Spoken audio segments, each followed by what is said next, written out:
Ya keçməzdən əvvəl kanala abunə olmağı və videonu bəyənməyi unutmayın.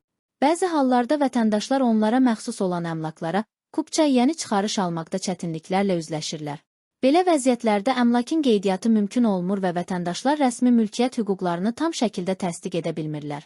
Konkret AZ xəbər verir ki, vəkil Amid Əskərov Mətbuat AZ açıqlamasında bildirib ki, daşınmaz əmlak üzərində hüquqların əmələ gəlməsinin, başqasına keçməsinin, məhdudlaşdırılmasının yüklülüyünün və xitam verilməsinin dövlət qeydiyyatı üçün əsaslar daşınmaz əmlakın dövlət reyestri haqqında qanunun 8-ci maddəsində qeyd edilib.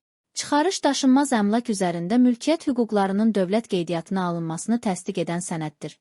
Vətəndaşların daşınmaz əmlaka dair çıxarış ala bilməmələrinin səbəbləri əmlakın növündən, yerləşdiyi torpaq sahəsinin kateqoriyasından, torpaq sahəsinin mülkiyyət növündən asılı olaraq dəyişir. Əskərov qeyd edib ki, əksər hallarda buna səbəb tələb olunan müvafiq sənədlərin olmamasıdır.